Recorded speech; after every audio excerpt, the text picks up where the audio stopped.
She stood alone in the summer dust while every man in the crowd turned his back on her, and the laughter came anyway, loud and sharp as a slap. Abigail Carter did not run. She did not weep. She lifted her chin and stared straight ahead at a town that had already decided she was worth nothing. Then a voice cut through everything. "I'll take her." If this story moves you, subscribe to our channel and follow Abigail's journey all the way to the end. Drop your city in the comments. I want to see how far this story travels. The wagon rolled into Hartwell, Wyoming, just after 7 in the morning, and the heat was already merciless. It came off the packed dirt of Main Street in slow, rippling waves, the kind of heat that pressed down on a person's shoulders and made the air taste like iron. The summer of 1887 had been brutal from its first week, and July showed no intention of softening. Dust hung in a low curtain across the street, stirred up by the wagon wheels and the shifting boots of the men who had gathered along the wooden storefronts to watch.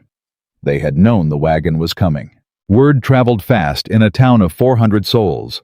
11 mail-order brides contracted through the Hargrove Placement Agency out of St. Louis, traveling nearly 900 miles by rail and then by wagon into the Wyoming Territory.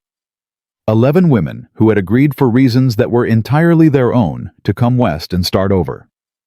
The men of Hartwell had been talking about it for 3 weeks. The wagon stopped in front of the sheriff's office. The broker, a thin man in a brown suit named Fletcher, with small eyes and the permanent expression of a man doing arithmetic, climbed down from the front seat and cleared his throat.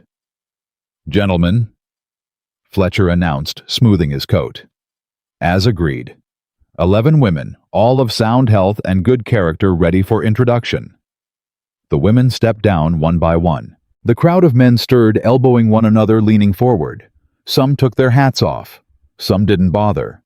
Abigail Carter was the last one off the wagon. She had known that coming. She always came last.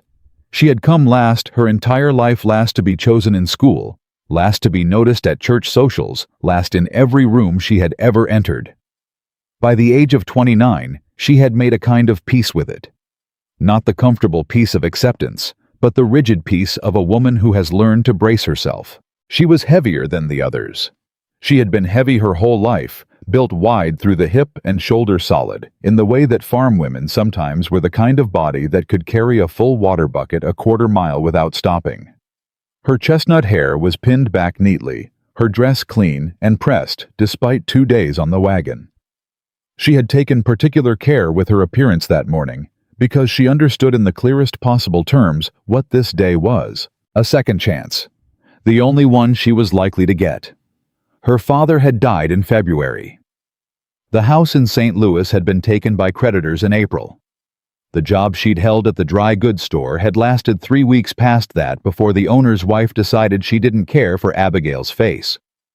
She was 29 years old, alone, without family or income, and the Hargrove Agency had offered her a wagon seat west and the possibility of a life that was at least her own. She had said yes without hesitating. Now she stood on Main Street in Hartwell, Wyoming, in the full force of July, and watched the laughter begin. It started at the back of the crowd. A low sound, half-choked, the kind of laugh a man tries to disguise as a cough. Then another man didn't bother disguising it. Then the sound spread like a brush fire. "Lord Almighty," someone said clearly, "they sent us a prize hog." Abigail felt the words land in her chest like a stone dropped into still water. The ripples spread outward, but she held her face still. "Don't react. Don't give them anything." A man near the front, stocky, red-faced, with a cattleman's hat pushed back on his head, cupped his hands around his mouth.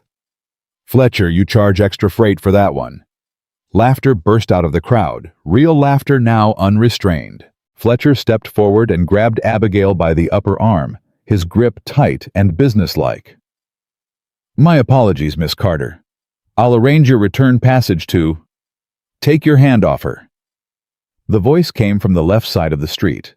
It wasn't loud. It didn't need to be. It had a quality that cut through noise the way a cold wind cuts through a coat, flat, direct, and absolute.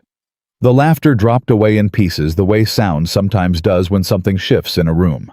A man stepped out from the shade of the feed store awning.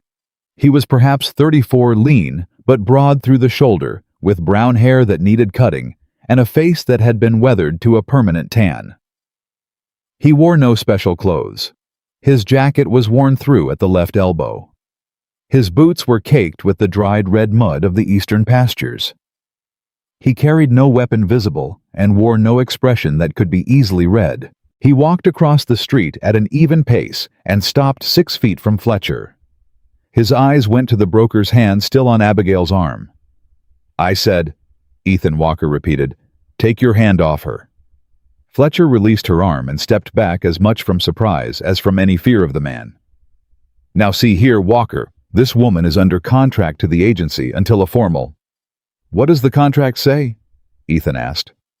Fletcher blinked. "I beg your pardon?" "The contract. What does it say about unclaimed women?" Fletcher straightened, reclaiming his authority. "An unclaimed woman is returned to the agency at agency expense naturally and a claimed woman." Fletcher stared at him. The crowd had gone very quiet. Ethan Walker turned and looked at Abigail directly for the first time. She looked back at him. She didn't know what she expected to find in his face. Pity, calculation, the particular cruelty of a joke being set up. But what she found was nothing she could name. He was simply looking at her. Not at her size, not at her dress, not past her. At her. "My name is Ethan Walker," he said.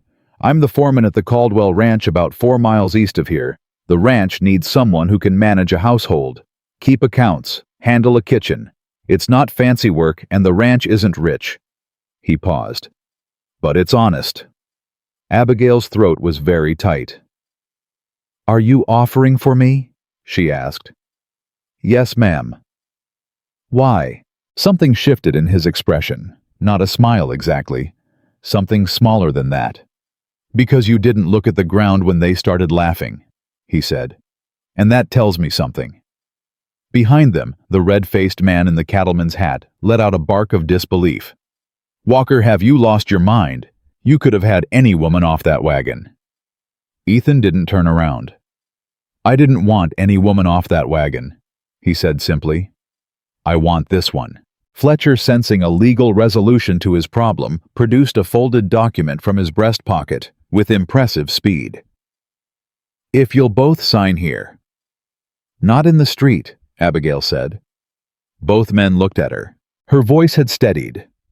She held Fletcher's gaze with a composure that had cost her considerably to maintain for the last 10 minutes, and she was not going to spend it now. "I'll sign in your office, Mr. Fletcher, or I won't sign at all. I am not livestock to be purchased on a public street." Silence. Then Ethan Walker said, "The lady's right." And just like that, the terms were set. Fletcher's temporary office was in the back room of the land registry building, a narrow space that smelled of paper and heat. The signing took 11 minutes. Fletcher explained the terms. Abigail read every word before she put her name to anything. A fact that seemed to surprise Fletcher and visibly please Ethan, though he said nothing. And by 8:15 in the morning, Abigail Carter had a legal arrangement and a direction to travel. East, 4 miles, Caldwell Ranch. Ethan's horse was tied at the post outside. A quiet bay gelding, well kept, despite everything else about his owner that suggested a man who spent money on necessities and nothing else. He helped her up onto the wagon seat the agency wagon would follow with her trunk, with a hand that was entirely practical and nothing more. They rode in silence for the first mile. Abigail had her hands folded in her lap and her eyes forward, watching the flat gold sweep of the summer grassland pass on either side. The heat pressed down. Somewhere to the north, a hawk was circling. She was 29 years old. She had $14 in the lining of her traveling bag, and she had just agreed to keep house for a stranger on a ranch she had never seen in a territory she had entered for the first time this morning. She had made worse decisions. Probably. "You didn't have to do that," she said finally. Ethan was quiet for a moment. "Do what?" "Step in, back there." She kept her eyes forward. "I'm not ungrateful. I want to be clear about that. But you didn't know me. You had no reason." "No," he agreed. "So why?" He seemed to consider the question seriously, which she appreciated. She had no patience for men who answered quickly when a slow answer would be more honest. "Because I've watched 3 men in this territory destroy themselves trying to impress a town that didn't deserve impressing," he said at last. "And I've watched twice as many women get broken, trying to meet a standard that wasn't worth meeting." He glanced at her briefly. "You looked like somebody who already knew the standard wasn't worth it. That's a quality I can work with." Abigail was quiet for a moment. "That's a very practical reason to choose a wife." "It's a very practical situation," he said. She couldn't argue with that. The Caldwell Ranch was not what she'd pictured. She hadn't pictured luxury. She hadn't been foolish enough for that. But she had imagined something functional, something that indicated a going concern. What she saw instead was a property that was losing its fight. She could see it in the pasture fencing that had been repaired in 4 places with different materials and needed repair in 6 more. She could see it in the water trough that was running low in July when it should have been full. She could see it in the faces of the 2 ranch hands who came out to take the horse. Young men, both of them, who looked at Ethan with the expressions of men waiting to be told whether things were going to be all right. "Drought's been bad," Ethan said, answering the question she hadn't asked. "3rd year running, grazing land's down to about 60% capacity. We've had to sell off part of the herd to make the bank payment in April." He paused at the porch steps. "The main house is solid. The kitchen is fully stocked or close to it. Your room is off the east hall." "Your room," she noted the phrasing. "And the accounts?" she asked. He stopped walking, turned to look at her. "The agency said you keep accounts," he said carefully. "I worked 3 years for a dry goods merchant in St. Louis," she said. "I kept his ledgers, managed his invoices, and tracked his supplier contracts. I know what a struggling operation looks like in the numbers before it shows up in the fences." She met his eyes. "I'd like to see the ranch books." Ethan Walker studied her for a long moment. "They're in the desk in the front room," he said. She spent the first afternoon in the kitchen, the second afternoon at the desk. The kitchen she could manage. It was a good kitchen, better than she'd expected, with a cast iron range and a proper larder and enough staple goods to work with. She made supper that first evening, a beef stew that used the tougher cut she found in the cold box, slow-cooked down with dried onion and the last of the summer carrots, and set it out at 6 o'clock without ceremony. The 2 ranch hands boys, really 18 and 20, named Denny and Callum, ate 2 bowls each without speaking, which she took as a reasonable review. Ethan ate 1 bowl slowly and said, "That's the best meal I've had at this table in 8 months." "Then whoever was cooking before me was robbing you," Abigail said. Callum made a sound that might have been a laugh quickly suppressed. Ethan's mouth moved slightly. "That's fair," he said. The books were worse than she'd feared. She sat at the front room desk with the ranch ledgers spread across the surface and a single lamp burning and worked through the numbers with the methodical attention she had given to every set of books she'd ever touched. She was not a woman who flinched from bad news. Bad news you could work with. It was the news you didn't know that swallowed you whole. The ranch had been in steady decline for 2.5 years. The drought was the stated cause, and the drought was real. She could see that in the feed costs, in the reduced cattle numbers, in the emergency purchases of supplemental grain. But the drought wasn't the only cause. The supply contracts were wrong. Not wrong in the way of simple inflation or price increases.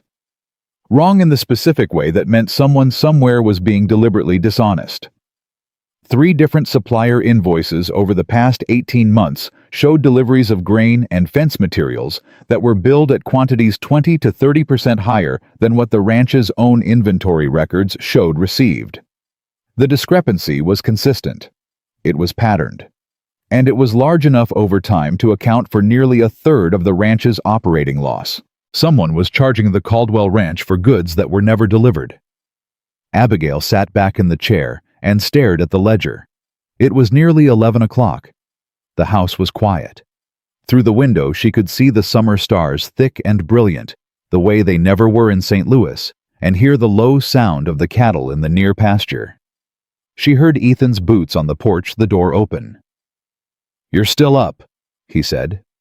"Come look at this," she said. He crossed the room and stood beside the desk, looking down at the ledger page. She had opened the column she had marked with a pencil, the figures she had annotated in her small, precise hand. "These invoices," she said. "Pemberton Supply. See the delivery dates." Ethan leaned forward. She could feel the warmth of him standing close, the faint smell of dust and horses and summer heat. "June 14th, he said.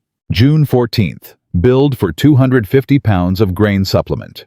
Your inventory entry for that date shows 180 pounds received." She moved her pencil down the column. "August 3rd. Billed for 40 fence posts. Your received log shows 30. November 19th. Billed for 300 pounds of winter hay supplement," Ethan said slowly. His voice had changed. "We got 210. Consistently short," Abigail said. "Consistently billed for more than you received, and the amounts are big enough to matter but small enough to miss if nobody's watching close." He straightened. His jaw was tight. "I should have caught this. You've been trying to keep a drought-stricken ranch alive with a reduced herd and 2 hired hands," Abigail said. "You've been watching the fences and the water and the cattle. You weren't watching the paperwork because you trusted your supplier." She paused. "That's not a character flaw. That's what happens when one person tries to do too many jobs." Ethan was quiet for a moment. "How much?" She had already calculated it. "Over 18 months, somewhere between $300 and $350 in goods you paid for and didn't receive," she said. He let out a slow breath. In $1887 on a struggling ranch, $350 was not a trivial sum. It was the difference between staying ahead of the bank and sliding under. "That's Garvey's supply company," he said. "Tom Garvey. His whole family's been in this territory 20 years. "I know that doesn't make it easier," Abigail said. "No." His voice was flat. "It doesn't." She closed the ledger carefully. "I can document every discrepancy. Date amount the variance between invoice and received goods. If you want to take it to the land office or the county sheriff, you'll have something solid to stand on." He looked at her. The lamplight fell between them, steady and warm. "You found this," he said. "Your first full day here." "I found it because I was looking," she said simply. He was quiet for another moment. Then he said, "Thank you, Miss Carter." "Abigail," she said. "If we're going to live in the same house, you might as well use my name." Something in his expression shifted. Not quite a smile, but something. "Abigail," he said. And then after a pause, "I'm Ethan." 3 days passed. The rhythm of the ranch took shape around her quickly, because Abigail was a woman who had always understood that the fastest way to belong somewhere was to make yourself useful. She rose before the ranch hands had breakfast on the table by 5:30, managed the kitchen with the same orderly efficiency she had applied to 3 years of someone else's ledgers. She reorganized the larder. She reduced waste in the kitchen by 40% in the first week, simply by planning meals sequentially, using what was already open before opening something new. She also continued working through the books. What she had found in the Pemberton Supply invoices was only the beginning. On the 4th day, while working through a stack of older correspondence files, she found a document that made her set down her pencil and sit very still for a long moment. It was a letter, 18 months old, from a man named Victor Hale. Victor Hale was as far as Abigail could determine from the letter and from what Denny had told her in the kitchen that morning, while she extracted information through the simple act of feeding him biscuits and listening the most powerful private businessman in Hartwell. He owned the cattle brokerage through which the Caldwell Ranch sold most of its beef.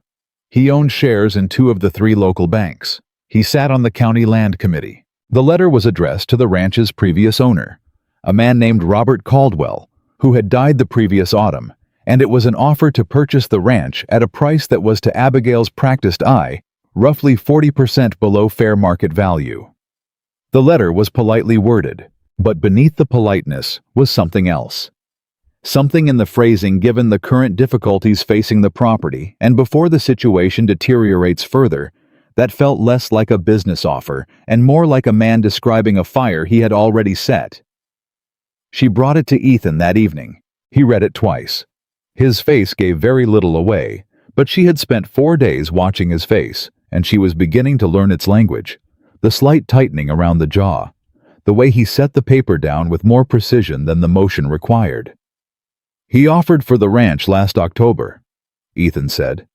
"Robert turned him down." "And Robert died in November," Abigail said carefully. Ethan looked at her. "I'm not suggesting anything," she said. Robert was 63 years old, and his heart had been failing for 2 years. His death wasn't suspicious. She paused.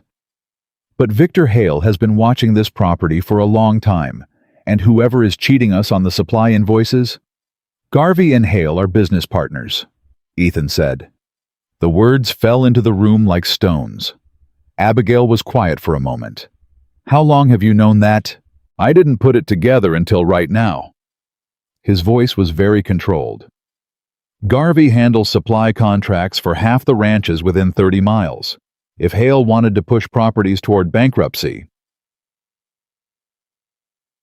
you'd create supply shortfalls large enough to damage operations, but small enough to look like drought losses," Abigail finished. "Then you'd be positioned to buy distressed properties at reduced prices." She folded her hands on the desk. "It's a patient strategy. Whoever designed it is either very intelligent or has been watching a more experienced man do it." "Hale didn't build that brokerage by being slow," Ethan said. "No," she agreed. "He didn't." They sat with that for a moment, the quiet weight of understanding something that was bigger than it had appeared an hour ago. Then Ethan said, "He saw me choose you." Abigail looked at him. "In town. The morning you arrived." His voice was even. "Victor Hale was standing in the crowd. He had his eye on one of the other women I knew, and he'd said as much at the stockyard 2 days before. When I stepped forward—" He stopped. "He was humiliated," Abigail said. "More than that." Ethan's jaw was tight. Victor Hale is a man who needs to be the most important person in any room he's in. He had already decided how that morning was going to go. I disrupted it. He met her eyes. "He'll come after the ranch now. Not because of the land alone. Because of me. Because of you."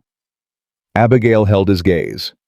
"Then we'd better make sure," she said quietly, "that we're ready when he does." On the 6th night, Abigail was still at the desk at midnight when she heard the sound of a horse on the road moving fast, moving toward the ranch, and then stopping hard at the gate. She heard Ethan's boots hit the floor in the room above her. He came downstairs with his rifle in his hand, moving quickly and quietly to the front window. "Stay back," he said without looking at her. She moved to the side window instead. A single rider at this gate, male, broad-shouldered, not armed that she could see, but the way he sat. His horse, too still, too deliberate, was the posture of a man delivering a message and wanting to be remembered for it. Ethan opened the front door. "Ethan Walker," the rider called out. His voice carried the flat authority of a man accustomed to being listened to. "Mr. Hale sends his regards. He wants you to know that the purchase offer on the Caldwell property still stands. He's a patient man." Ethan stepped off the porch. "You can tell Mr. Hale," he said, "that patient men still need something to buy, and this ranch isn't for sale." The rider sat for a moment. Then he said, "He figured you'd say that." A pause. "He also figures circumstances change." He turned his horse and rode back up the road without waiting for a response. Ethan stood in the dark and watched him go. When he came back inside, Abigail was still at the desk. She had her pencil in her hand and the ledger open in front of her, and she was writing down the date and time in the margin of her documentation file, with the steady precision of a woman who understood that every detail recorded in the right moment was a stone in a foundation. Ethan looked at her. "What are you doing?" he asked. "Building a case," she said. She didn't look up. If he's going to come after us, then every move he makes from this moment forward goes in the record. She turned the ledger page. Date incident witnesses. We'll need all of it. He was quiet for a moment. Then he set the rifle against the wall, pulled the other chair up to the desk, and sat down beside her. "Tell me what you need," he said. And in the hot, still dark of a Wyoming summer night, with trouble moving toward them from every direction, Abigail Carter and Ethan Walker began building the only weapon that had ever truly mattered. The truth written down in ink that wouldn't fade. The rider's hoofbeats had barely faded down the road before Abigail finished writing the last word in her documentation file and closed the ledger with a quiet, deliberate click. "He'll be back," she said. "Yes," Ethan agreed. He hadn't moved from the chair beside her. "But not as a messenger next time." She set her pencil down and looked at the closed ledger for a moment. "How long before he moves on the banknote?" Ethan was quiet. That particular silence, she had learned in 6 days, was not the silence of a man who didn't have an answer. It was the silence of a man deciding how honest to be about one. "The spring payment cleared," he said finally. "Barely. The fall payment is due in October, if the summer cattle sale goes poorly." "How poorly could it go?" He looked at her directly. "If Hale controls the brokerage and decides to reject our beef or grade it low, we could come up 30% short of what we need." He paused. "Maybe more. 30% short of a bank payment on a ranch already running thin in October in Wyoming." Abigail understood exactly what that meant. She had watched her father's business die the same way, not in one blow, but in the slow accumulation of shortfalls, each one manageable alone, each one connected to the last. "Then we have until October," she said. "That's about the size of it." She pulled the ledger back open.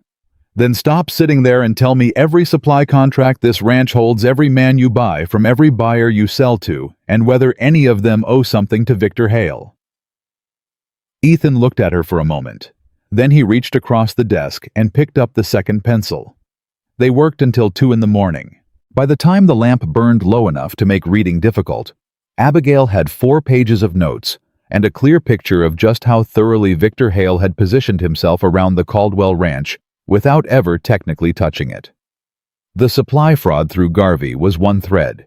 The brokerage relationship was another. There were 2 men on the county land committee who owed Hale professional favors. The bank that held the ranch's primary note had Hale's brother-in-law on its board. It was not a conspiracy in the dramatic sense of secret meetings and signed agreements. It was something quieter and more dangerous than that. It was a man who had spent years making himself necessary to every transaction in a 50-mile radius, so that when he wanted something, all he had to do was stop being helpful. "He doesn't need to do anything illegal," Abigail said. "He just needs to stop doing what he's already doing.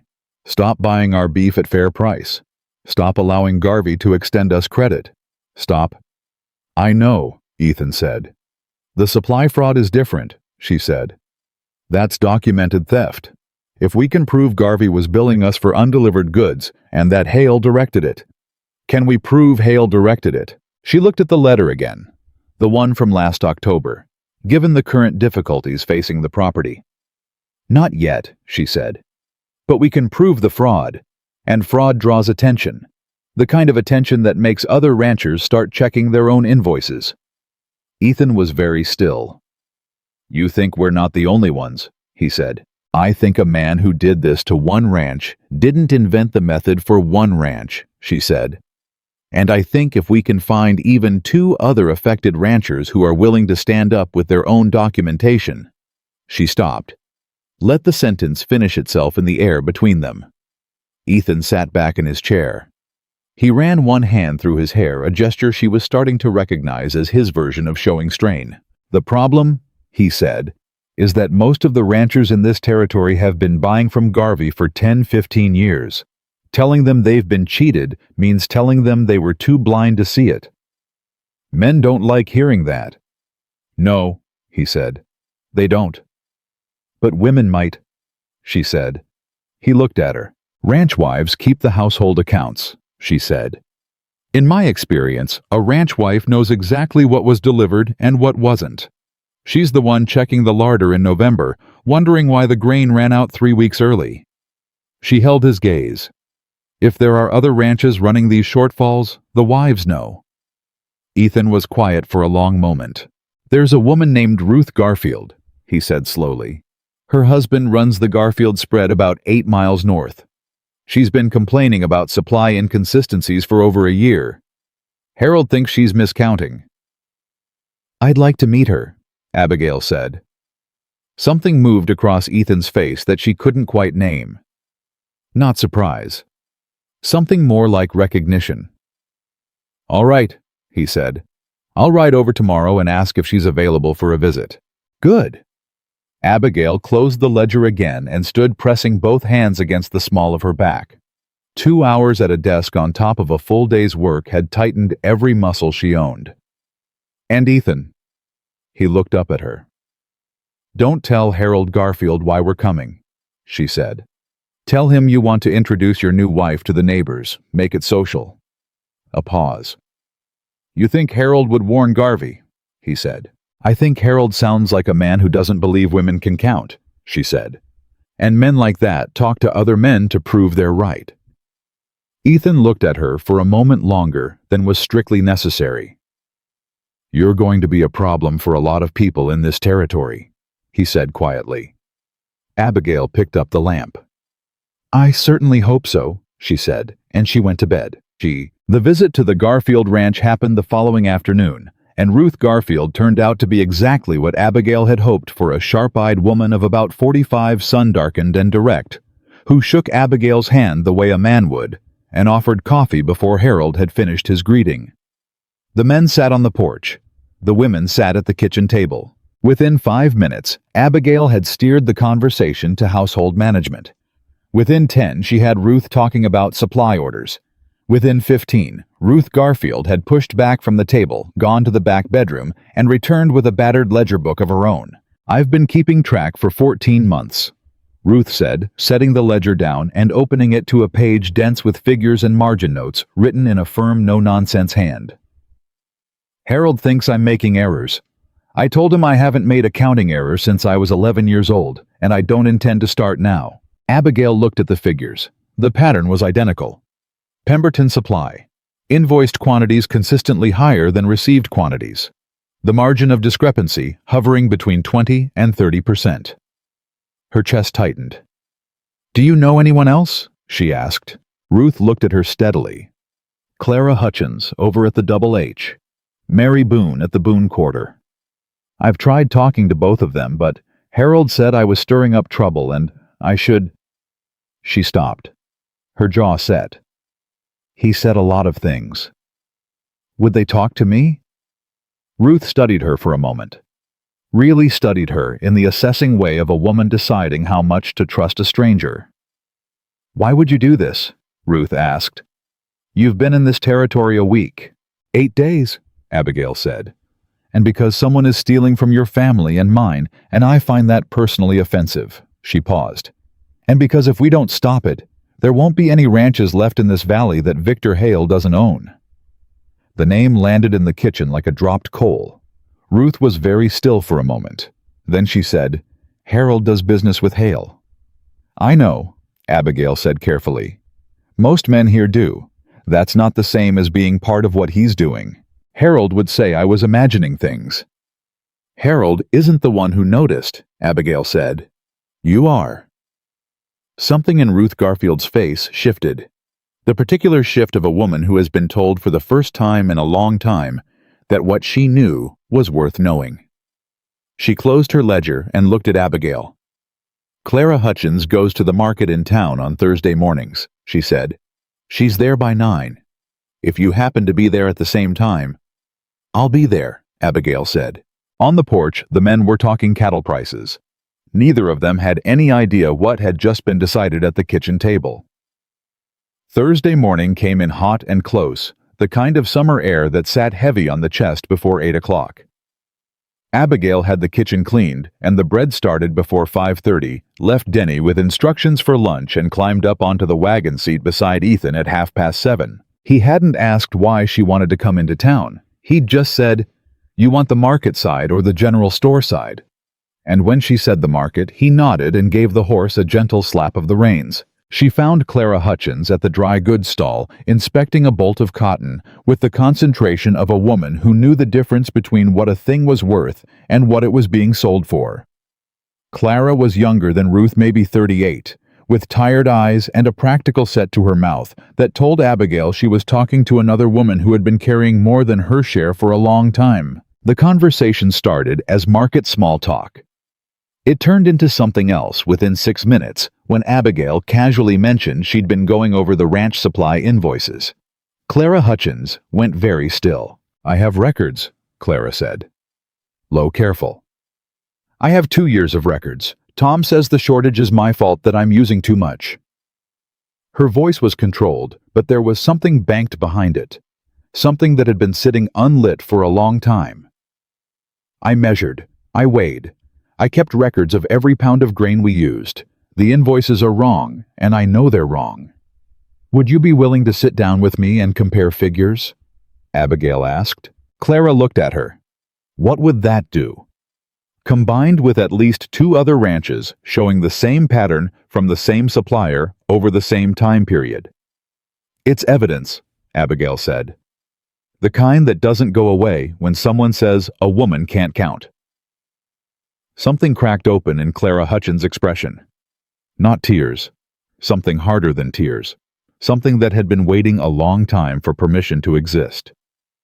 "Yes," she said. "I'd be willing." Abigail had been in Hartwell for 11 days. She had 3 ranch wives, 3 sets of ledgers, and the beginning of something that Victor Hale had not anticipated when he sent his rider out to the Caldwell gate. She had not anticipated either what was happening on her side of the equation. It crept up on her quietly, the way most things did when she was busy paying attention to something else. It was not dramatic. It was not a single moment. It was the accumulation of small, specific things that added up to a feeling she didn't have a comfortable name for. It was Ethan on the 4th morning setting a cup of coffee on the corner of the desk before she asked for it at exactly the temperature she drank it, because he had watched her long enough to know. It was Ethan the afternoon she spent 2 hours at the Hutchins Ranch going over Clara's ledgers with her waiting outside with the wagon without complaint, and when she came out looking drained and tight-shouldered from the concentration, simply saying, "Good visit," and driving home without pushing for more until she was ready to talk. It was Ethan that same evening when she made the mistake of mentioning offhandedly that the market stallkeeper had been rude to her in a way that had nothing to do with commerce, and watching his jaw tighten in a specific way that told her he had filed it and would not forget it, even though he said only, "I'm sorry that happened." It was nothing, and it was everything. And Abigail, who was a woman who had learned to be precise about what things meant and what they didn't, told herself firmly that she was being practical, and so was he, and that this was an arrangement built on necessity, and that the coffee cup and the quiet waiting and the filed-away anger were simply the behaviors of a decent man. She told herself that quite firmly, at least 3 times a day.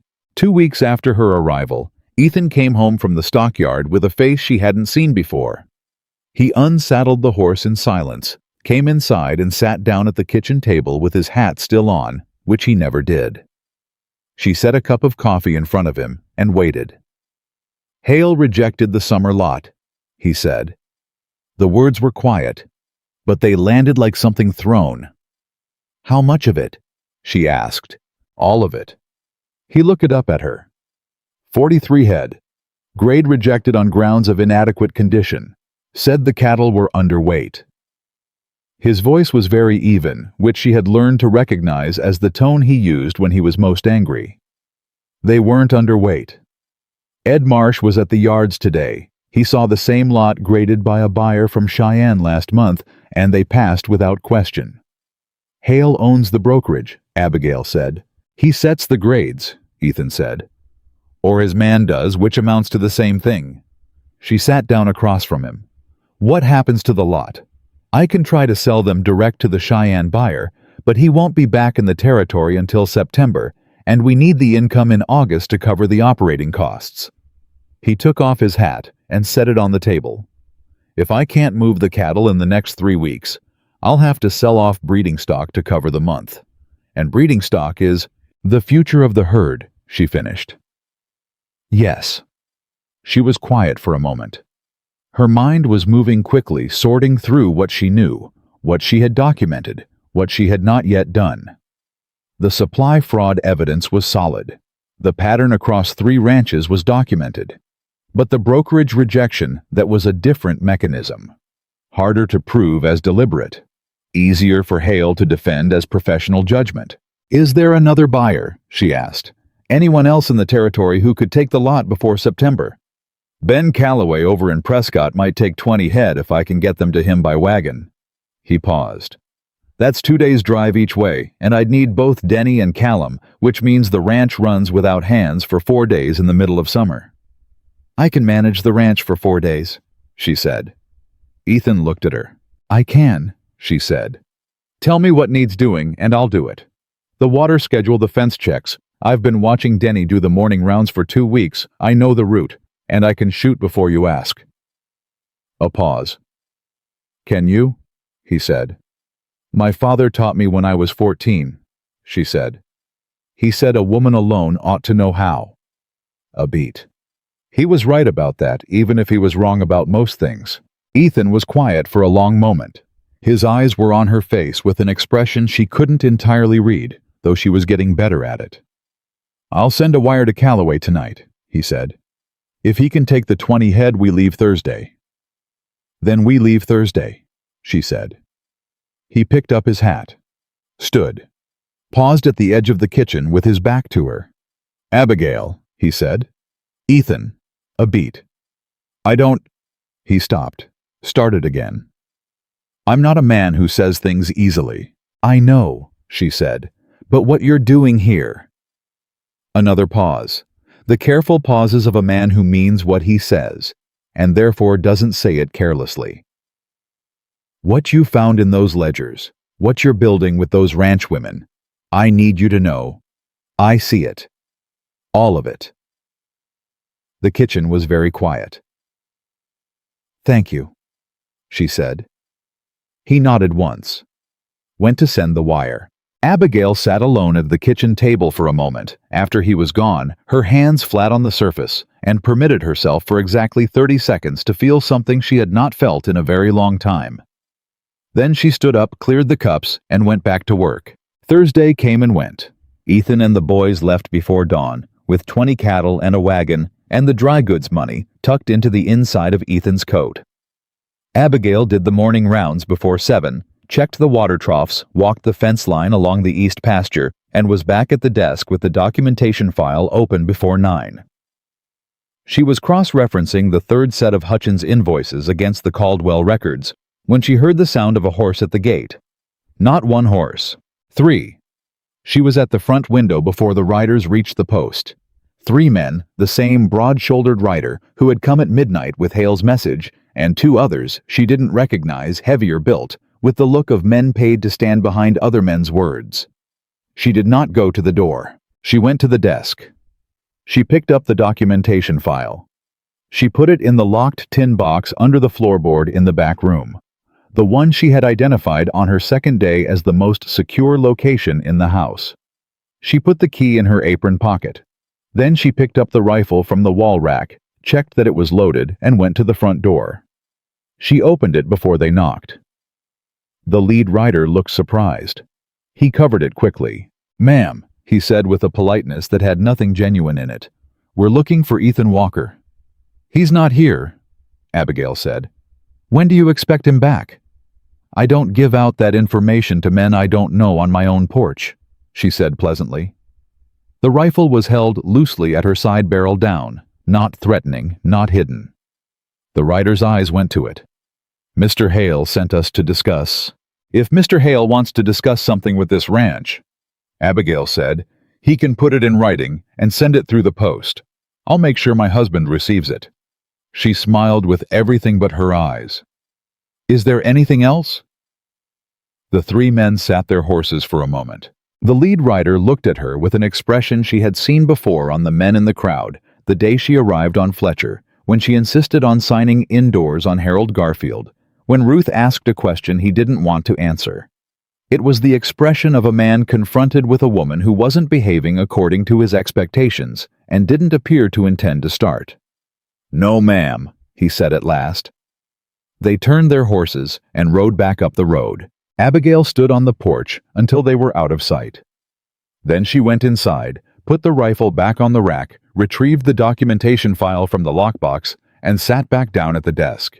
Her hands were perfectly steady. She had known on some level, since the night of the Midnight Rider, that Hale would escalate. That was what men like Hale did when the slower methods weren't producing results. They sent bodies to doors. They created physical presence where financial pressure had not yet been enough. It was meant to frighten her. What it did instead was clarify something she had been working out in the back of her mind for 2 weeks. The supply fraud evidence was enough to damage Garvey. It might be enough to create serious questions about Hale. But questions weren't enough. To stop a man with Hale's reach and connections in this territory, you needed more than questions. You needed the kind of public documented undeniable record that couldn't be dismissed or bought off or quietly made to disappear. You needed a courtroom. She wrote that down in the documentation file, in her small, precise hand, underlined twice. Legal proceedings. County court. Multiple plaintiffs. Ethan came back on Sunday evening with a wagon bed that smelled of cattle and trail dust, and a face that was tired in the specific way of a man who had ridden too far in summer heat but made it count. "Calloway took all 20, he said, handing over the payment envelope before he even took off his coat. "Paid fair. Might take another 30 in September if we can deliver." Abigail set the envelope on the desk without opening it. "3 men came while you were gone." He stilled. "Hale's men," she said. "The same rider from the midnight visit and 2 others. I told them to put anything they wanted to discuss in writing." Ethan looked at her. "You were alone," he said. "I had the rifle," she said. "And the documentation is in the lockbox. They didn't get close to the house." A long moment. "Abigail," he said, and there was something in his voice that she hadn't heard in it before. Something rougher than his usual evenness. "I'm fine," she said. "I know you're fine," he said. "That's not—" He stopped. Started again. "I should have thought about leaving you alone. I should have— You needed to sell the cattle," she said. "And I told you I could manage. Both of those things are true at the same time." He was looking at her with that expression she still didn't have a name for. "Yes," he said. After a pause, "They are." She handed him the payment envelope and turned back to the desk. "Sit down," she said. "I have something to show you." He sat. She opened the documentation file to the last page, pointed to the 2 underlined words. Ethan read them. The kitchen was absolutely quiet. 3 ranches, she said.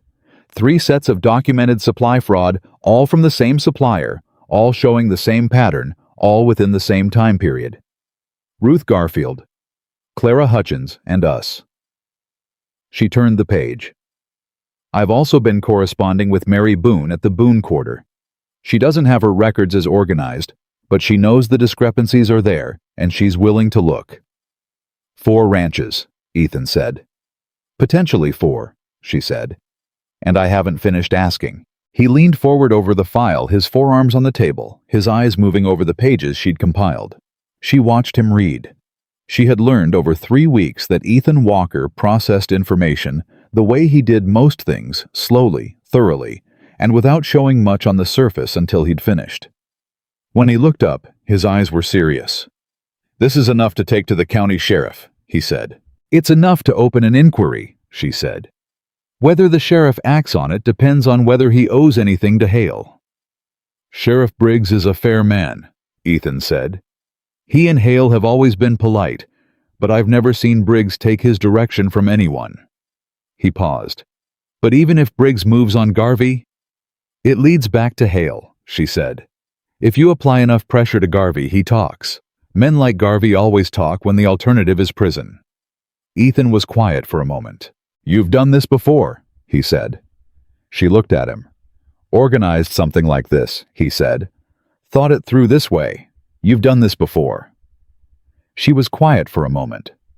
Outside, the summer night was pressing against the windows, warm and relentless and alive with insect sound. When I was 22, she said, my employer was being cheated by a freight company. Small discrepancies, same pattern as what we're seeing here. I found it. I documented it. I built the case. She paused. His lawyer took it to court. The freight company settled. Did your employer thank you? A brief pause. He gave me a $2 bonus and told me not to mention it to anyone because it made him look like he hadn't been paying attention, she said. Something moved through Ethan's expression. Something that looked just briefly like anger on her behalf. He was a fool, Ethan said. Yes, she said. He was. She closed the documentation file. But the method works. And this time, the case belongs to us. She looked at him across the desk. Outside, somewhere on the road that led into Hartwell, Victor Hale was sitting in whatever room powerful men sat in at the end of the day believing he was winning. He was wrong, but he didn't know that yet. And in 3 weeks, when Abigail Carter walked into the county courthouse with 4 sets of ledgers and 4 ranch women standing beside her, he was going to find out in the worst possible way. She folded her hands on top of the documentation file and looked at her husband, her practical, quietly decent, carefully honest husband, who had pulled her out of humiliation on a July morning because she hadn't looked at the ground and felt something settle in her chest, like the last piece of something finally placed correctly. We're going to win this, she said. Ethan held her gaze. Yes, he said. We are. Sheriff Briggs was a man of about 55 who wore his authority the way he wore his hat, straight without ceremony, and with no apparent interest in adjusting it for anyone's comfort. He had a desk covered in papers he clearly understood, without needing to sort them, and he listened to Ethan without interrupting, which Abigail had already decided was a mark in his favor. Ethan laid the documentation file on the desk. Briggs pulled it toward him and began reading. The office was warm. A fly moved against the window glass with patient, repetitive stupidity. Abigail sat in the chair beside Ethan and kept her hands still in her lap and watched the sheriff's face. Briggs read for 11 minutes without speaking. She counted. When he looked up, he looked at her, not Ethan. You compiled this, he said. Yes, she said. How long have you been in this territory? 4 weeks. Briggs looked back at the file. Something moved in his expression that was not quite readable, but was also not dismissal. Pemberton Supply, he said. That's Tom Garvey's operation. Yes, Ethan said. Tom Garvey's been supplying half this valley for 15 years. He's been cheating half this valley for at least 2, Abigail said. Possibly longer. We only have documentation going back 18 months on our end and 14 on the Garfield ranch. But the pattern is consistent enough that I don't believe it started with us. Briggs tapped the file with one finger. You've got 3 ranches here. 4 potentially, she said. Mary Boone is still organizing her records, but Ruth Garfield and Clara Hutchins are prepared to testify to what's in those pages. Testify, Briggs said. The word sat in his mouth for a moment like he was weighing it. In county court, Abigail said, if it comes to that. Another silence. Briggs leaned back in his chair, and she could see him running calculations. She wasn't entirely privy to the kind of calculations a man makes when a problem arrives that is larger and more connected than it appears from the outside. I'm going to ask you a direct question, Briggs said. Please do, she said. Is Victor Hale part of this? The question was direct. She answered it the same way. We believe Garvey was operating on Hale's direction, yes. We can prove the fraud. We can't yet prove Hale directed it, but the financial relationship between the 2 men combined with the timing and the targets. She paused. The targets are all ranches that Hale has made purchase offers on in the past 2 years. Briggs was very still. You can document that, he said. Hale's offer on the Caldwell property is in writing, she said. I'd expect the Garfield and Hutchins ranches received similar communications. Ethan nodded once. Ruth Garfield mentioned an offer about 8 months ago. She thought Harold threw the letter away. Then we need to find out if he did, Abigail said. Briggs closed the file. He rested both hands flat on the cover and looked at them for a moment with the expression of a man deciding whether to walk toward a fire or away from it. Then he said, "I'll bring Garvey in for questioning this week. I want to do it quietly before he has a chance to clean up his books." He looked at Ethan. "You understand that once I do that, Hale will know something is moving." "I know," Ethan said. "He'll put pressure on wherever he can." "He's already putting pressure," Abigail said. "He rejected our entire summer cattle lot on fabricated grade grounds and sent men to the ranch while Ethan was away. Quiet has not been working in our favor." Briggs looked at her again with that same unreadable expression. "No," he said. "I don't suppose it has." He stood, which in Briggs's vocabulary apparently meant the meeting was over. "I'll send word when I've talked to Garvey. Don't do anything to make noise in the meantime." Abigail stood and extended her hand across the desk. Briggs looked at it for a fraction of a second, not reluctantly, more like a man recalibrating, and shook it. "Mrs. Walker," he said.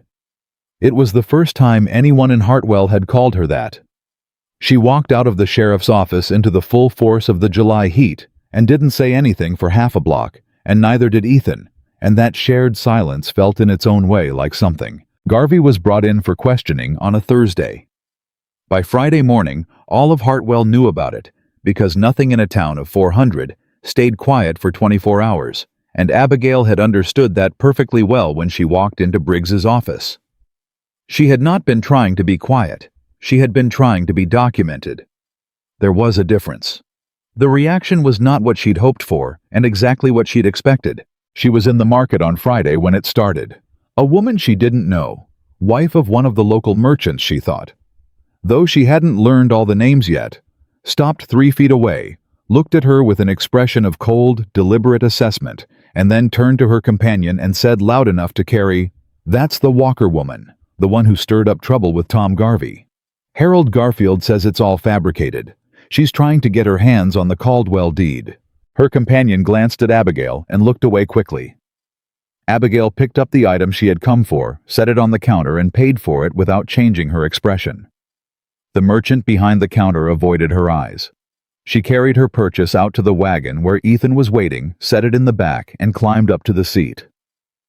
"Harold Garfield is saying I fabricated the records," she said. Ethan was quiet for a moment. "Who told you that?" "The woman in the blue dress who just came out of the market and is trying not to look at us." She picked up the reins and handed them to him. "He's saying it publicly. That means someone asked him to."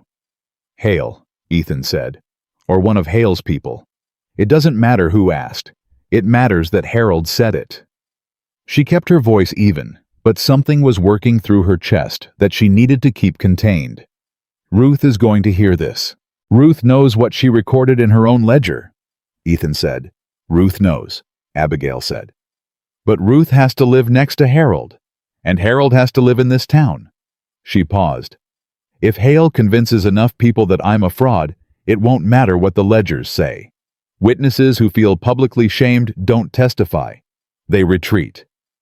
Ethan turned the wagon toward the road home and didn't say anything for a moment. "What do you want to do?" he asked. "I want to go home," she said. "And I want to think." She thought for most of Friday night. What she kept returning to was this: Hale had moved faster than she'd anticipated. Not in his tactics. She'd expected the reputation attacks, the social pressure, the whisper campaign. What she hadn't accounted for was the speed. Garvey had been in Briggs's office for less than a day before Hale had already deployed Harold Garfield as a public voice against her. That meant Hale had a contact inside the sheriff's operation, or at least close enough to it to hear within hours. That was concerning in a different way than she'd prepared for. She wrote it in the documentation file at 1 in the morning response time. Hale informed within 24 hours of Garvey questioning. Source unknown. Possible contact inside sheriff's office or immediate circle. Then she sat and thought about what that meant for the courtroom strategy. The answer when it came was uncomfortable. They needed to move faster than she had planned. If Hale was watching the legal proceedings closely enough to respond within a day, he was also positioned to interfere with them, influence the judge, approach witnesses privately, apply financial pressure to the ranching families before those families could solidify their commitment to testifying. The longer the case sat in the building stage, the more time Hale had to dismantle it piece by piece before it ever reached a courtroom. She needed Mary Boone's records sooner than later. She needed Harold Garfield neutralized as a public voice against them. And she needed something she didn't have yet, something that connected Hale directly to Garvey's fraud, rather than simply circumstantially. Without that direct connection, a good lawyer could keep Hale's name out of the proceedings entirely, let Garvey take the full weight of the criminal charge, and walk away with clean hands. The answer came to her at 2:15 in the morning. She sat up straight in her chair. Garvey's books. Not the invoices he sent out. His own internal books. The records of what he received from suppliers, what he delivered to customers, and what he billed. If those 3 columns didn't match, if what Garvey billed exceeded what he delivered by a consistent margin across multiple customers, that was proof of systematic fraud, not error. And if there were any payments in his income records that came from sources other than legitimate supply income, any flows of money that corresponded to dates when he and Hale had business dealings, she wrote it down, underlined it 3 times. Garvey's own books, income records, third-party payments. When Ethan came downstairs at 5 o'clock to find her still at the desk, he stopped in the kitchen doorway and looked at her for a moment. "Did you sleep?" he asked. "A little," she said, which was almost true. "I need to ask you something." He came in and poured himself coffee and sat down across from her, with the settled patience of a man who had accepted that this desk and this woman at this hour were now a permanent feature of his life. "Does Garvey have a bookkeeper?" she asked. "Someone who manages his internal records," Ethan thought. "He had a man named Peters for years. Peters retired last spring. I don't know who replaced him. Could you find out?" He looked at her steadily. "Why? Because Garvey's own records would show the fraud from the inside," she said. "We have evidence of what we didn't receive. That's powerful, but it's still our word against his, about whether the shortfalls were intentional. If his own books show that he consistently ordered and received the full quantities from his suppliers while billing customers for those quantities, but delivering less." She spread her hands. "That's not a discrepancy. That's proof of intent." Ethan was quiet for a moment, turning his coffee cup slowly in his hands. "If we could get access to Garvey's internal books," he said slowly, "that's not something we can just walk in and request." "No," she agreed. "But Briggs could. If Briggs moves from questioning to a formal inquiry, he has grounds to subpoena Garvey's business records. Briggs would need cause. We give him cause," she said. "Today, I add Mary Boone's records to the file I'll ride out to her ranch this morning and get whatever she has organized or not. 4 ranches, 4 sets of documentation enough that Briggs can justify the formal step." She looked at him. "Can you get me to the Boone quarter by 8 o'clock? He stood. "I'll saddle up." Mary Boone was waiting on her porch when they arrived, which told Abigail that Ruth Garfield had already sent word. Mary was a small woman, older than the others in her late 50s, with hands that showed 40 years of ranch work, and eyes that showed she was done being afraid of things. "I heard what Harold Garfield is saying about you," Mary said before hello. "So did I," Abigail said. "Harold Garfield is a coward who is afraid his wife is smarter than him," Mary said. "Come inside. I've had those records on the kitchen table since Tuesday." Mary's records were less organized than Ruth's, but more extensive, going back nearly 3 years. Because Mary Boone was the kind of woman who threw nothing away and dated everything. The discrepancies were the same. The pattern was the same. And buried in Mary's records, in a stack of correspondence that Mary had kept in a box under her bed because, as she put it, "I kept everything Garvey ever put in writing because something about that man always sat wrong with me," was something none of them had. A letter from Garvey to a man named D. Aldrich, dated 14 months ago, discussing a revised billing arrangement for several named accounts. D. Aldrich was, as far as Abigail could determine from the letter's language and context, not a customer or a supplier. He was an accountant, and the ranch accounts named in the letter, the Caldwell Ranch, the Garfield, spread, the Double H, the Boone Quarter, were exactly the 4 ranches in her documentation file. Abigail read the letter twice very carefully, and then looked up at Mary. "Did you know what this was when you kept it?" she asked. "I knew it made me uncomfortable," Mary said. "A supply man writing to an accountant about how he's going to bill specific customers, that's not normal business correspondence." "No," Abigail said. "It isn't." "Is it useful?" "It is possibly the most important piece of paper in this county right now," Abigail said.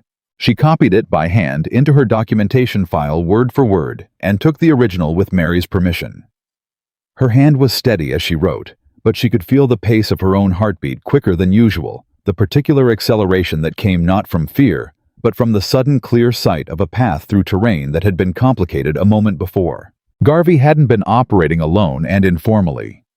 He had set up a deliberate billing structure, documented it in writing, and involved a third-party accountant. That level of organization required planning. It required investment. It required almost certainly the backing of someone with both the capital and the motive to set it up. Someone like Victor Hale. She was back at the sheriff's office by 2 o'clock. Briggs read the Garvey letter twice the way he'd read everything thoroughly without rushing. When he looked up, something had shifted in his expression. "D. Aldrich," he said. "Do you know him?" Abigail asked. "David Aldrich. He's an accountant out of Casper. Does work for several large landholders in the territory." A pause. "Including Victor Hale." The office was completely quiet. "I need his books," Abigail said. "Garvey's internal records. And I need them before Hale has a chance to suggest to Garvey that certain pages might benefit from revision." Briggs looked at her for a long moment. "You understand what you're asking me to do," he said. "I'm asking you to formalize an inquiry that is already supported by documentation from 4 separate ranching families," she said. "I'm asking you to do your job before someone with money and connections makes it harder to do." The silence stretched. Ethan was very still beside her. Then Briggs said, "I'll have a deputy at Garvey's office by 4 o'clock today." Abigail breathed out, but she didn't relax, because she had thought walking to the sheriff's office about Hale's response time, about whoever was feeding him information within hours of every move they made, and she had decided that this time she was going to move faster than his information could travel. "Is there anyone in your office," she said carefully, "whose relationship with Victor Hale you're not fully certain about?" Briggs went very still. It was a dangerous question. It implied something about the integrity of his operation that no sheriff wanted implied. She watched him weigh the offense against what she was actually asking, and she watched the moment when professional honesty won. "I'll send Jim Carey," he said. "He's been with me 12 years, and his family has no dealings with Hale." He paused. "I appreciate the directness. I appreciate you receiving it that way," she said. She was halfway to the door when Briggs said, "Mrs. Walker." She turned. "What you're doing here," he said. "These women, these records." He seemed to be choosing words with some difficulty. "It takes a particular kind of nerve. It takes a particular kind of anger," she said. "I find that's more reliable than nerve." She left him with that. The deputy reached Garvey's office at 4 o'clock as promised, and by 4:30, Tom Garvey's business records were in the custody of the county sheriff's office, and by 5 o'clock, Victor Hale knew about it. Abigail knew he knew, because at 5:45, riding home with Ethan on the wagon, she saw a rider coming from the direction of Hale's property, moving at a pace that was not casual. She watched the rider without turning her head and said nothing. Ethan had seen him too. "He's going to move tonight," Ethan said quietly. "Yes," she said. "What does moving look like for a man like Hale?" "Pressure on the witnesses first," she said. "He'll go to Harold Garfield. Harold is already compromised. He's been saying publicly what Hale wanted him to say, which means he's invested in Hale being right. Hale will remind him of that investment." She paused. "Then he'll go to Clara Hutchins. Tom Hutchins is a gentler man than Harold, more afraid, less angry. He'll be easier to move. And Ruth, "Ruth Garfield is the one I'm most worried about," she said. "Not because she'll give way, I don't think she will. But because Harold will make her life very difficult if Hale asks him to, and Ruth has to live with Harold after all of this is over." She kept her eyes on the road. "I need to get to her before Hale does. Tonight. Tonight." Ethan turned the wagon north toward the Garfield spread without another word. They found Ruth in the yard, hanging washing in the last of the evening light, and the look on her face when she saw them coming told Abigail everything she needed to know about what kind of day Ruth had already had. "Harold came home at noon," Ruth said before they were fully stopped. "He said I was to withdraw my records from whatever I'd given you. He said I'd made errors and it was going to embarrass the family." Her voice was controlled, but her hands were gripping the washing line. "He said Victor Hale had spoken to him personally." Abigail climbed down from the wagon. "Did you give him your ledger?" she asked. Ruth looked at her steadily. "No." "Does he know where it is?" "I moved it this morning," Ruth said. "After the first conversation. It's somewhere Harold doesn't go." A pause. "He doesn't do the mending." Something loosened in Abigail's chest. "Ruth," she said, "I need to tell you where we are. All of it. And then you decide. Not me, not Ethan, not Harold, you." She held the other woman's eyes. "Is that all right?" Ruth released the washing line, squared her shoulders in the particular way of a woman who has made up her mind and is waiting for the world to catch up. "Come inside," she said. "I'll put coffee on." They sat at Ruth's kitchen table for an hour, and Abigail laid it out piece by piece Garvey's books in custody. The Aldrich letter. Briggs moving toward a formal inquiry. Hale's connection to Aldrich, all of it. Ruth listened without interrupting the way she did everything, with the focused attention of a woman who respected information enough to hear it whole before she responded. When Abigail finished, Ruth was quiet for a moment. "He's going to make Harold's life difficult," she said. "Yes," Abigail said. "He probably will. And Harold will make mine difficult." "Yes." Ruth looked down at her coffee cup. Then she looked up. "I've been making Harold's life easier for 19 years, she said. "I think it might be time he had a harder stretch." Her voice was dry and flat, and completely certain. "I'll testify." The ride home was quiet, the kind of quiet that felt full rather than empty, and Abigail sat close enough to Ethan on the wagon seat that her shoulder was almost against his, and neither of them moved away, and neither of them mentioned it. "Clara Hutchins," she said when they were a mile from home. "Tomorrow morning," he said. "Hale will get there tonight if he can." "Then we go at first light," he said, "before he moves." She nodded. Above them, the summer stars were coming out in their slow, brilliant tide.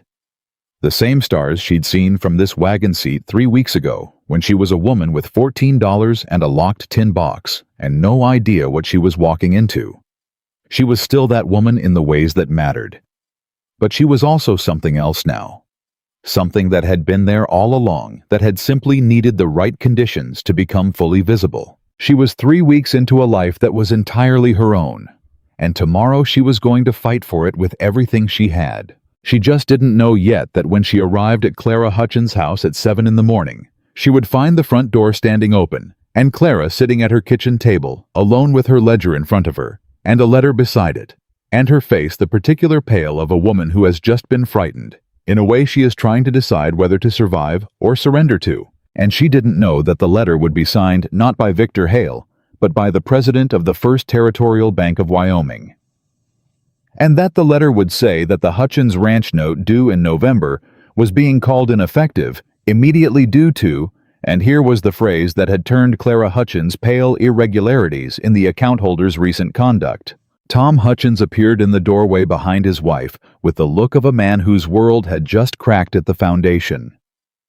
He looked at Abigail. "Get out of my house," he said. "You did this. You and your records and your get out." Abigail didn't move. Clara looked up from the letter. "Tom," she said. Her voice was very quiet. "Clara." "Tom." Something in her tone stopped him the way a hand laid flat stops a door. She picked up her ledger. She held it in both hands. She looked at her husband with the eyes of a woman who has carried something alone for a very long time and has reached the end of carrying it. This is not her fault. This is Victor Hale telling us that he can hurt us whenever he chooses, and if we walk away now. Her voice stayed steady. He always will. The kitchen was completely still. Tom Hutchins looked at his wife, at the ledger, at Abigail. His face was the face of a frightened man fighting something harder than fear. "They can take the ranch," he said. It came out almost like a question. "He can try," Abigail said quietly. "But calling in a note requires legal process. It requires a judge. And if we are already in that courthouse with what we have..." She let that sit for a moment. He can't do both at the same time. A man filing fraudulent billing against 4 ranches cannot simultaneously enforce a note against one of those ranches without a judge asking questions he doesn't want to answer. Tom stared at her. "Is that true?" he said. "Yes," she said. A long silence. Then Tom Hutchins pulled out a chair and sat down heavily at his own kitchen table next to his wife, and said nothing for a moment. Clara set the ledger down between them. "What do we do?" she said. Abigail sat down across from both of them. "We walk into that courthouse together," she said. "All 4 ranches, and we don't give him a single person to isolate." Through the open door behind her, she could hear Ethan's boots on the porch step waiting the way he always waited, steady, close without crowding. The morning was already hot. August in Wyoming did not apologize for itself, and neither did she. The courthouse in Hartwell was a single-room building that smelled of wood and old paper, and the particular staleness of authority that had been sitting in one place for too long. Judge Ellison ran his court on Tuesdays and Thursdays, and he was a man who valued order the way some men valued money, not because of what it bought, but because the having of it made him feel safe. Abigail had learned this about him in 3 days of careful inquiry, asking the kinds of questions that didn't sound like inquiry questions folded into conversations at the market, at the post office, in the brief exchanges of a small town, where everyone knew everyone else's history and was usually willing to share it with a newcomer who listened well and judged slowly. She had also learned that Judge Ellison had no financial relationship with Victor Hale. His brother-in-law did business with the man, but the judge himself had kept a deliberate distance the way certain careful men did when they understood that proximity to power had a price that was eventually collected. That was enough. It had to be. The morning of the hearing was a Tuesday in late August, and the heat had not broken. It sat on the town like a held breath.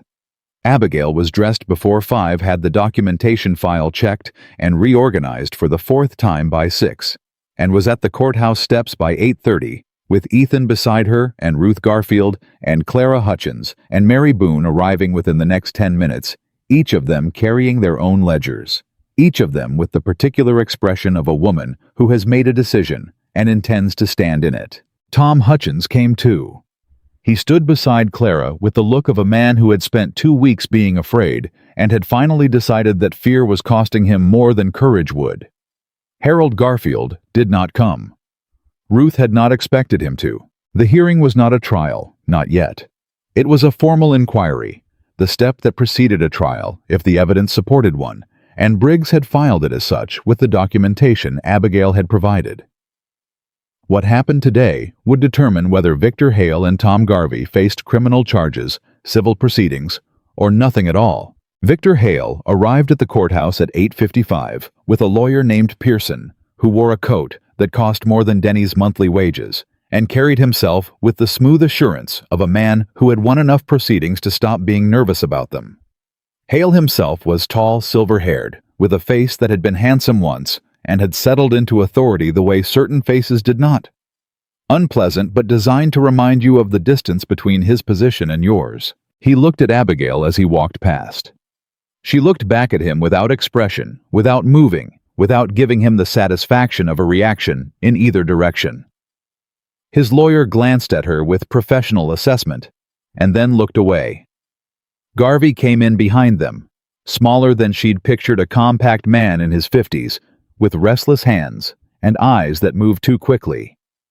He sat down on the far side of the room and did not look at anyone. Judge Ellison called the room to order at 9 o'clock exactly. The first hour was procedural. Briggs presenting the formal complaint, Pearson objecting to the scope, Ellison ruling on the objections, with the efficient brevity of a man who had heard all the objections before, and sorted them by merit rather than volume.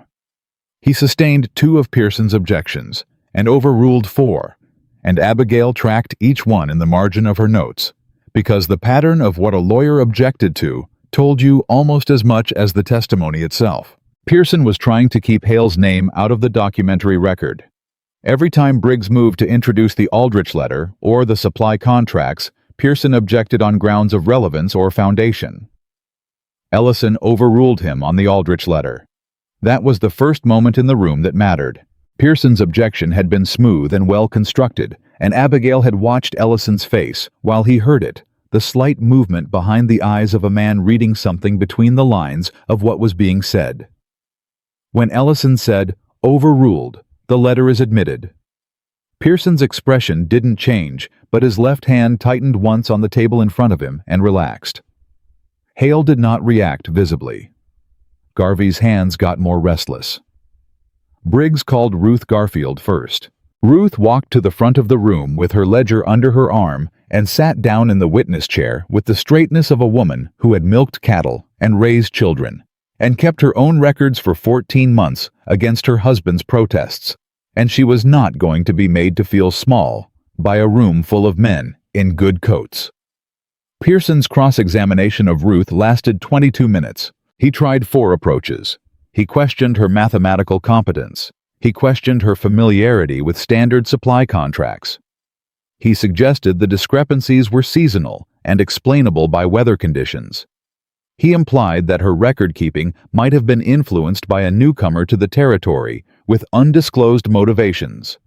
Ruth answered every question with the same flat, unhurried precision. "Mr. Pearson," she said after the 4th attempt to suggest her records were compromised, "I have been keeping the accounts for the Garfield Ranch for 19 years. I know the difference between a counting error and a pattern. These are the numbers. They don't change because you'd prefer them to." Something shifted in the room. It was small a change in how the air sat, the way people held themselves, but Abigail felt it.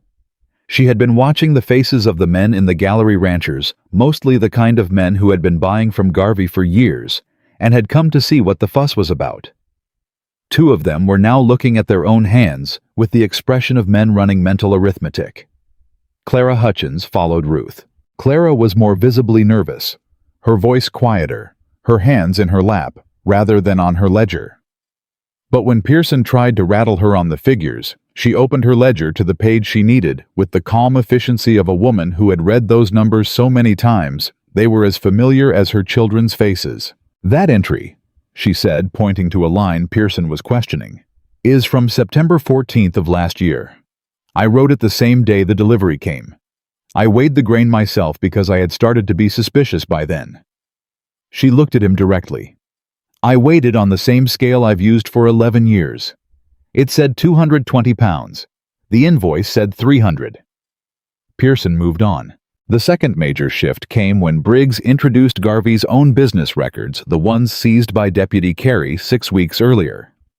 Pearson objected strenuously, citing the process of the seizure, and Ellison took 8 minutes to consider the argument before admitting the records on the basis of the formal inquiry warrant. Those 8 minutes were the longest of the morning. Abigail sat with her hands folded, and her breathing even, and her mind running through every contingency she had prepared for, and beside her, Ethan was absolutely still in the way that he was still when something mattered to him, and he was not going to let it show. When Ellison said, "The records are admitted," she heard Tom Hutchins exhale beside his wife. Garvey's own books told the story that all the ranch ledgers had implied. The internal records showed full delivery quantities received from suppliers. The customer invoice records showed amounts billed at full delivery quantities.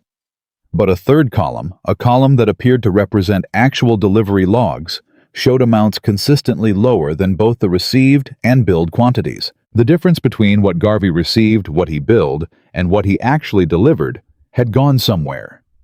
That somewhere became the question of the afternoon. Briggs was methodical. He walked through the numbers, account by account, ranch by ranch, year by year. And Abigail watched the gallery with as much attention as she gave the judge, because the gallery was where the temperature of the town lived, and she needed to know when it changed. It changed when Briggs reached the Boone quarter accounts. Mary Boone had nearly 3 years of records and 3 years of Garvey's own internal logs to match them against. The discrepancy over 3 years for the Boone quarter alone came to just over $400. An older rancher in the second row of the gallery, a man with white hair and a face like worked leather, said under his breath, but not quietly enough, "Lord Almighty." His neighbor leaned toward him and whispered something, and Abigail watched the man's face change. He had started running his own numbers. Pearson rose for his main argument in the early afternoon.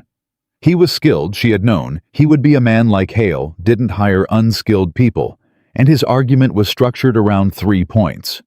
First, that the discrepancies in Garvey's records were explainable by standard supply variance and record-keeping inconsistency. Second, that the Aldrich letter was a private business communication that did not constitute evidence of criminal coordination.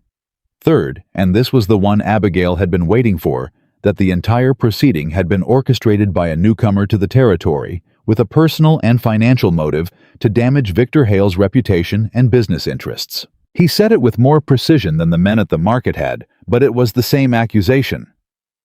Abigail Carter is a fraud. She had prepared for this. When Ellison allowed Briggs to call a final witness in response, a provision Abigail had quietly suggested to Briggs 2 weeks earlier, that he request permission for a rebuttal witness if the defense raised character arguments, and Briggs called her name. She walked to the front of the room and sat down in the witness chair, with the documentation file in her lap and her back straight and her hands still. Pearson looked at her the way a man looks at something he has already decided he can handle. She looked back at him the way a woman looks at something she has been preparing for since 1 o'clock in the morning for 6 weeks. He started with her background, where she was from, how long she had been in the territory, whether she had legal training, accounting credentials, professional standing. She answered each question precisely and without embellishment. "You have no formal credentials," he said. "No," she said. "You have no professional standing in this territory." "I have been a resident of this territory for 8 weeks," she said. "I have formal standing as a party to this proceeding through my household's inclusion in the documented fraud." "You kept accounts for a dry goods merchant," Pearson said, "in St. Louis. For 3 years, yes. And before coming to Wyoming, you had no connection to any of the other complaining ranches." "No," she said. "So your involvement in this case," he said, and his voice took on the particular texture of a man about to deliver a prepared point, amounts to 8 weeks of residence, no professional credentials, and a personal financial interest in the outcome. "My involvement in this case," she said, "amounts to the documentation in this file, which was compiled from the original records of 4 separate households, cross-referenced against the respondent's own internal business logs, supported by the physical testimony of 3 ranchwomen who kept those records independently and without coordination before I arrived in this territory, and verified by the county sheriff's formal inquiry." She set the file on the railing in front of her. "The documentation is not my opinion, Mr. Pearson. It's arithmetic. A sound in the gallery, not quite a murmur. Something shorter than that, more immediate." Pearson shifted his approach. "Mrs. Walker," he said, "it has been suggested that your interest in this case extends beyond simple household accounting. That you have, in fact, been working to position yourself to acquire an interest in the Caldwell Ranch deed." "Objection." Briggs's voice was flat. "That allegation is not supported by any document in evidence." "I'm establishing motive, Your Honor. The deed to the Caldwell Ranch," Judge Ellison said, in the quiet tone he used when he was about to end something, "is a matter of public record in this office. Mrs. Walker holds no independent claim to it. The objection is sustained." He looked at Pearson. "Move on." Pearson moved on, but the direction had changed. He spent another 15 minutes working through specific entries in the documentation file, challenging figures, questioning methodology. She answered every challenge from memory because she had written every number in that file herself, and she knew them the way she knew her own name. At one point, he challenged an entry from the Garfield records, suggesting the date was inconsistent with a known supply delivery schedule. She turned to page 14 of the file without looking, and pointed to the cross-reference entry she had made, linking the Garfield date to the Garvey internal log for the same week. "They're consistent," she said. "The Garvey log shows the delivery date, and the Garfield record shows the receipt date. The delivery date precedes the receipt date by 2 days, which is standard for the route between Garvey's warehouse and the Garfield ranch." She looked at him. "I cross-referenced all the dates. That section starts on page 12. Pearson looked at the file. He had not read it as thoroughly as she had. He knew it, and she knew it, and after a moment's pause that lasted just one beat too long, he said, "No further questions." The shift in the room this time was not subtle. Hale was looking at Pearson with an expression that was fully controlled, but had something working underneath it that Abigail recognized. She had seen it on her father's business partners, when things were moving in a direction they hadn't anticipated and couldn't immediately correct. It was the expression of a man recalculating. Judge Ellison called a recess at 3 o'clock. In the hallway outside, Ruth found her immediately and took both of her hands, which was not something Ruth Garfield did easily. "You were extraordinary in there," Ruth said. "I was accurate," Abigail said. "That's all." "It's not all," Mary Boone said from behind Ruth. "That lawyer tried to make you look small and you wouldn't go. Most people would have gone." Abigail looked at the 3 women around her. Ruth, Clara, Mary, each of them carrying something they had carried alone for months or years before she arrived, each of them standing in a courthouse hallway in August heat because they had decided the truth was worth the cost. "You did this," she said. "I organized it. You kept the records. You showed up. That's what makes it real." Clara Hutchins pressed her lips together and looked away for a moment, the way a woman did when she was managing something in her throat. Tom Hutchins, standing behind his wife, looked at Abigail with an expression that was the full reversal of the man who had told her to get out of his house 3 weeks ago. "I'm sorry," he said simply, "for what I said." "You were frightened," she said. "I understood it then." Ethan had been standing a few feet away, giving her space for the conversation. When the group began to break apart for the recess, he moved to her side, and she felt the steadiness of him there, the way you felt a load-bearing wall, not dramatic, not announced, simply structural. "How do you think it's going?" he said quietly. "Ellison is listening," she said. "He's a careful man. He won't move fast, but he'll move correctly."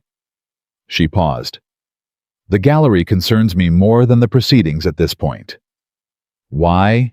"Because half the men in that gallery have been buying from Garvey for years," she said. "What they decide about what they've heard today, whether they check their own records, whether they talk to their wives tonight, the way Tom Hutchins finally talked to Clara, that matters as much as what Ellison decides." She looked up at him. "A judge's ruling stops Hale legally.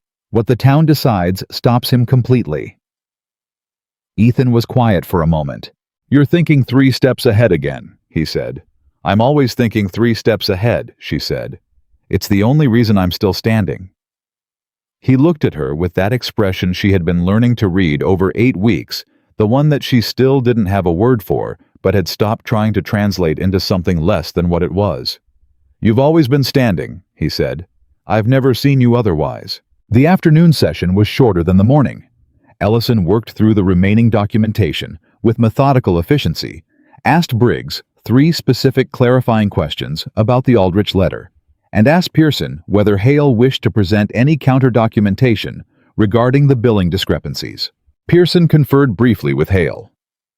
Hale's face was a controlled landscape from which she could read very little except the position of his hands flat on the table, pressing slightly, a man keeping himself in place. "We reserve the right to respond in full at trial," Pearson said. Ellison nodded as if he had expected exactly that.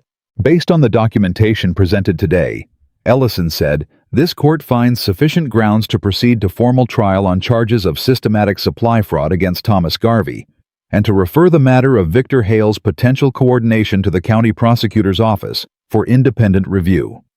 He looked up. "Mr. Garvey, you are remanded to the custody of Sheriff Briggs pending trial. Mr. Pearson, your client should expect to be contacted by the prosecutor's office within the week." Garvey made a sound that was not quite a word. Pearson stood. "Your Honor, we request. Your requests for the trial will be properly filed," Ellison said. "This proceeding is closed." The room took a moment to absorb what had just happened. Then it began to move. Abigail sat without moving for 30 seconds, while the room shifted around her. The sounds of chairs and boots and voices filling the space that deliberate formal quiet had occupied for the past 7 hours. She felt something leave her shoulders that had been there since the night she had stayed up until 2 in the morning for the first time at the Caldwell Ranch desk, and the absence of it was so sudden that she needed the 30 seconds just to register what it felt like to be without it. Garvey was on his feet, Sheriff Briggs at his elbow, the particular pale and diminished look of a man who had been large in his own estimation for a long time and had just become small. He passed within 6 feet of Abigail on his way to the door. He looked at her. She didn't look away. "You should have kept better books," she said quietly. He walked past without answering. The gallery was not silent. Men were talking to each other in the low, urgent voices of people processing information that had just changed something in their personal accounting. She saw 2 men pull out small notebooks. She saw a third lean across to his neighbor and say something about his own supply contracts. She saw the white-haired rancher who had said Lord Almighty during Mary Boone's testimony stand and put on his hat and look around the room with the particular expression of a man who has decided to do something as soon as he gets home.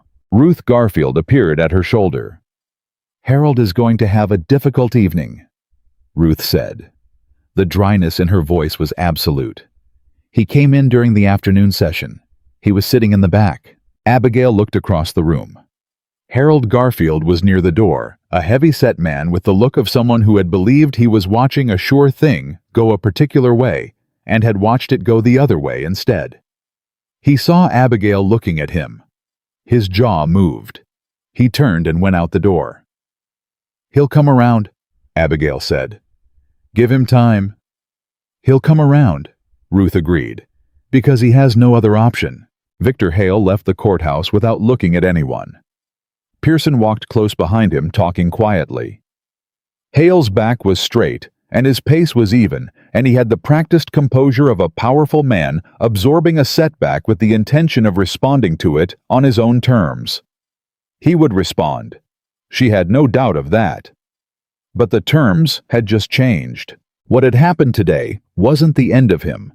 The prosecutor's review would take time. The trial would take longer, and a man with Hale's resources and connections would find every legal mechanism available to delay and contest and complicate. She knew that. She had never believed this was a single day's victory. But here was what was true today that had not been true this morning. Tom Garvey was in custody. 4 sets of ranch records were formally in evidence. The Aldrich letter was in the court record. The county prosecutor was going to spend the next week reading every piece of documentation she had compiled, and at the end of that week, he was going to have a conversation with Victor Hale that Hale was not going to enjoy. And the men in that gallery were going home to their ranches and their kitchens, and their wives were going to ask them how the hearing went, and they were going to talk about what they'd heard, and some of them were going to start checking their own invoices. That was what real victory looked like. Not a single dramatic moment. A tide. She picked up the documentation file. She stood. Ethan was right beside her, as he had been all day, and she did something she had not done before. She didn't think about it, didn't run it through the careful accounting. She applied to most things, just did it. She took his arm. He went still for 1/2 second.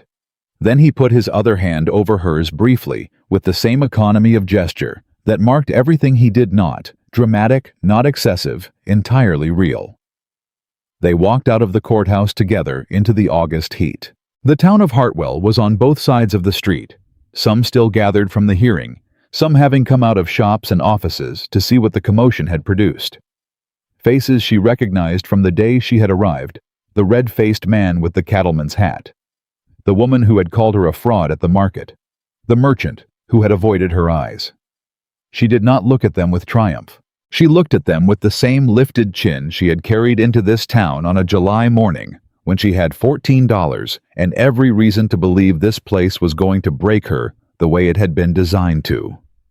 Nobody laughed. The silence was not the silence of that first morning, the shocked, wondering silence of a crowd that had been surprised by a man's choice. This was something different. This was the silence of a town looking at a woman it had underestimated and reckoning one face at a time with the cost of that mistake. Ruth walked out behind her, then Clara, then Mary. 4 women, 4 ledgers, 8 weeks of work that had started at a kitchen table in the middle of the night and ended in a courthouse on a Tuesday in August, with a judge's ruling and a man in custody, and the most powerful man in the valley sitting with a prosecutor's letter incoming and no clean way forward.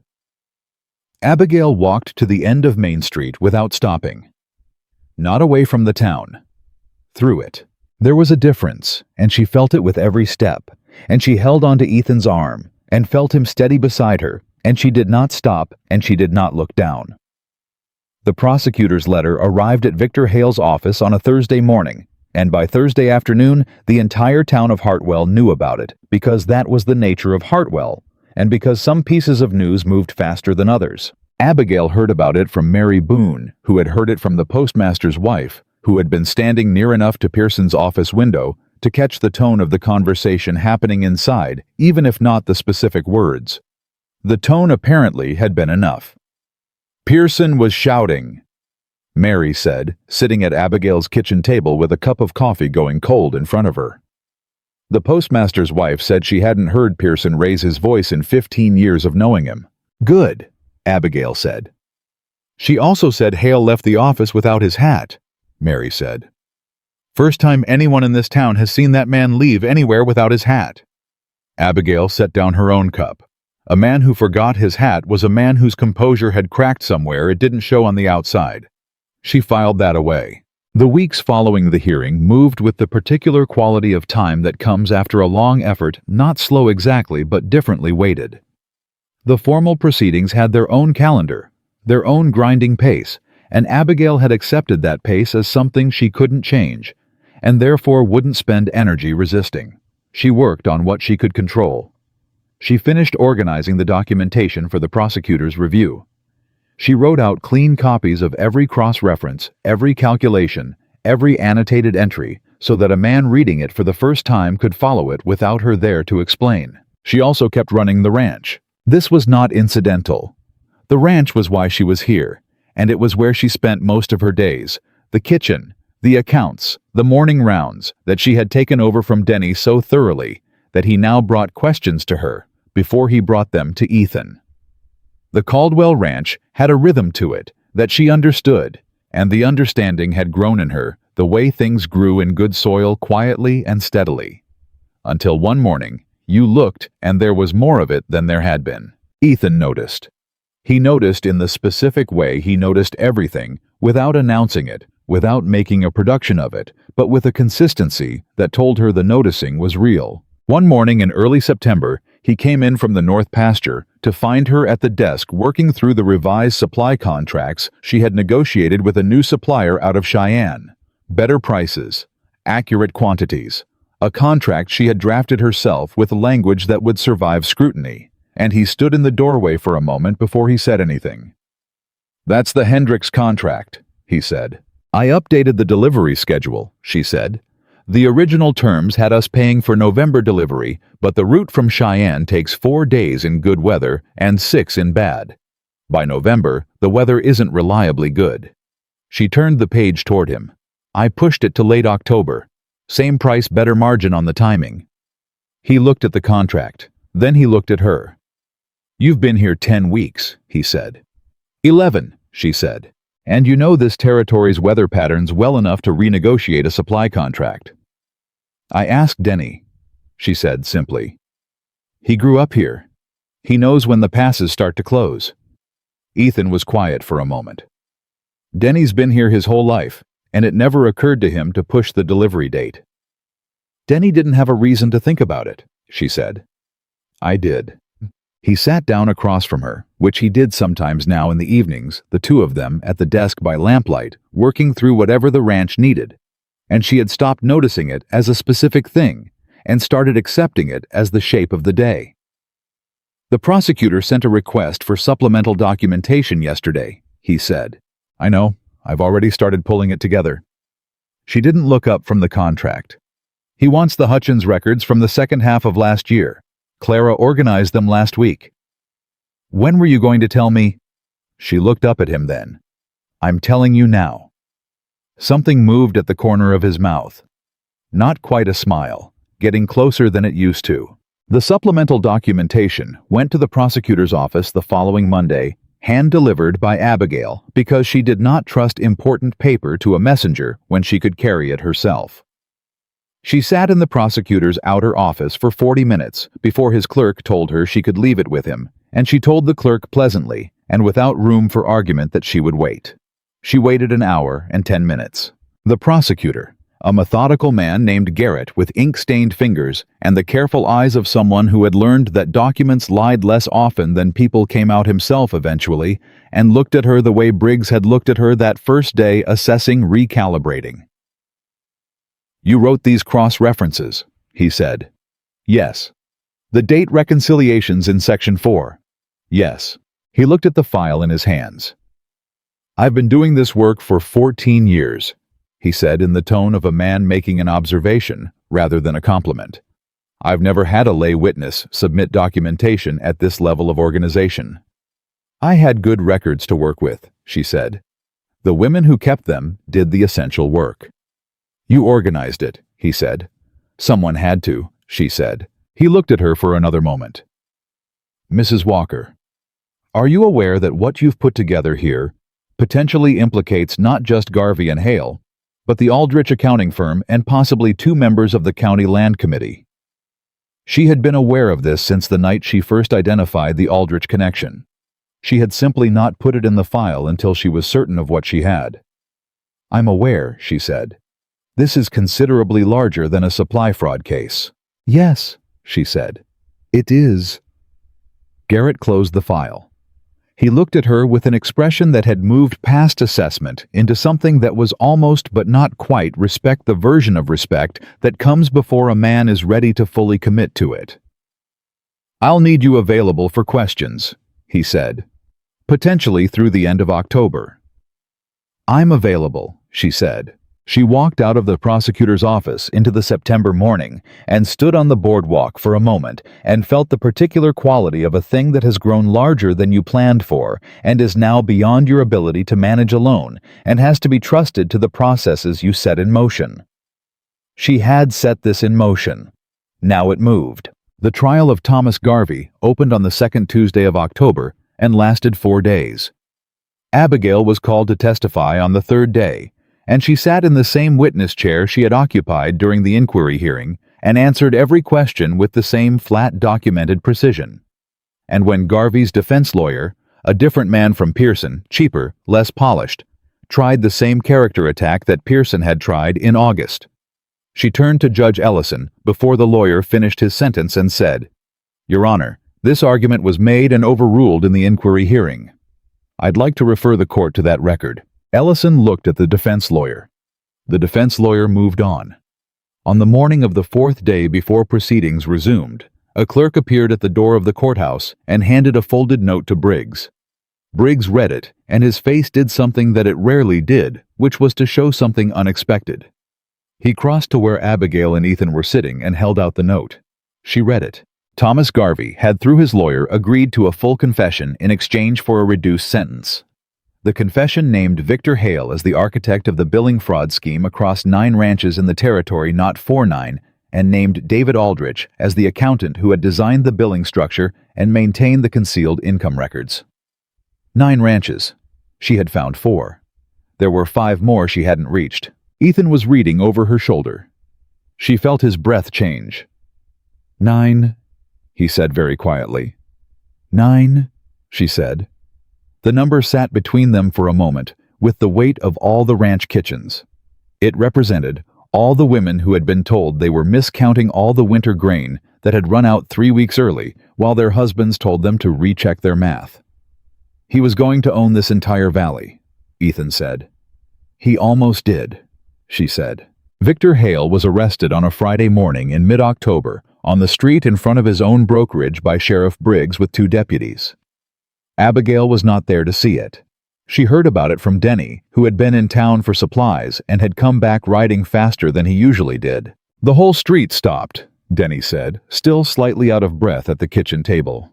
Every person on Main Street just stopped, like somebody paused a clock. He looked at Abigail. He didn't argue. He looked at Briggs and he said, "I'll want my lawyer." And Briggs said, "You'll have him at the jail." And that was it. Abigail set a plate of biscuits in front of him because he had ridden hard and deserved them. He looked at anything else, she asked. Anyone, Denny thought. He looked up the street when they were walking him, like he was looking at something, or looking for something. A pause. I don't know what. She thought she knew. Men like Hale looked for the exit until there wasn't one. She had watched her father's creditors do the same thing, the scan of the room, the rapid inventory of options, the moment when the inventory came up empty. Good, she said. And she put the biscuits on the table and went back to work. The weeks that followed had a different quality than anything that had come before. The legal proceedings continued on their own calendar.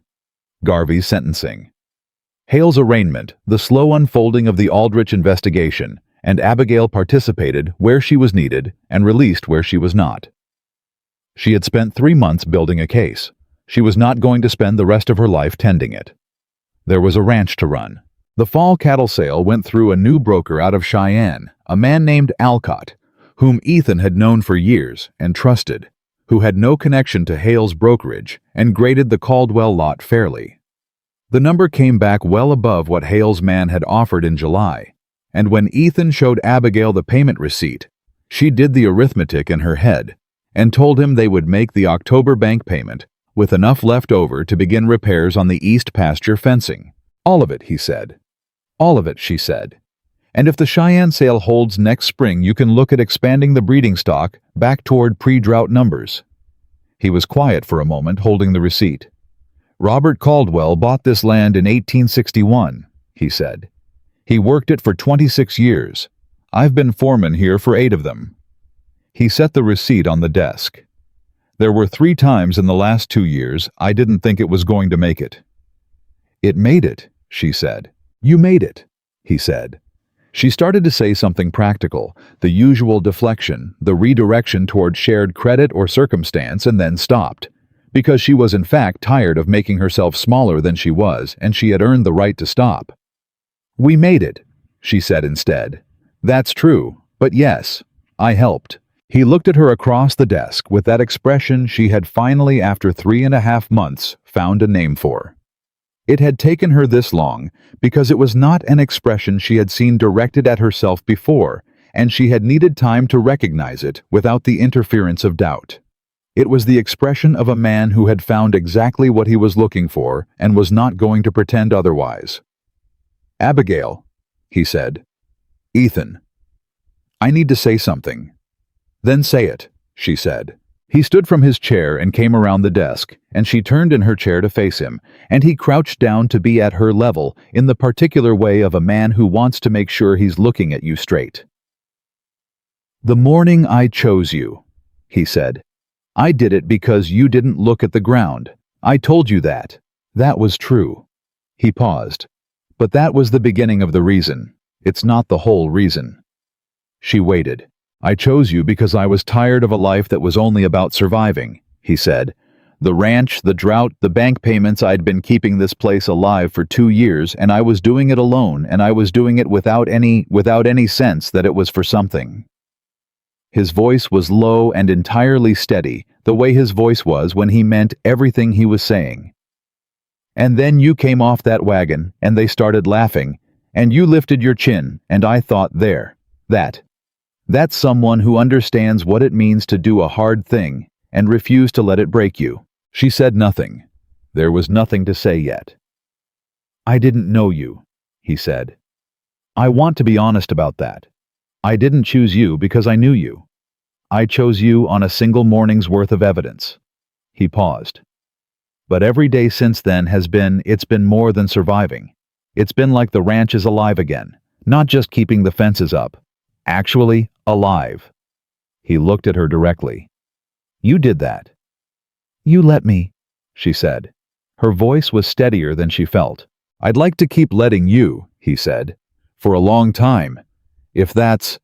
He stopped, started again. This arrangement started as practical. I know that. I want you to know that if you want it to be more than practical, I want that too. And if you're not there yet... Ethan, she said. He stopped. I reorganized your supply contracts, she said. I learned your pasture fence routes. I know which coffee cup you prefer and why Denny needs to be told things twice, and which board on the back porch creaks at 4 a.m. She looked at him. I am not a woman who invests that kind of attention in a situation she is planning to leave. Something broke open in his face. Not dramatically. The way morning broke over the flat Wyoming grassland. Not sudden, not theatrical. Just the gradual arrival of something that changed everything about the light. He took her hand. She let him. They stayed like that for a moment in the kitchen, that had been her kitchen for 3.5 months and felt like hers in the way that only things you have truly worked for ever feel. I reckon, he said, and the corner of his mouth moved, that we're past the practical stage. She laughed.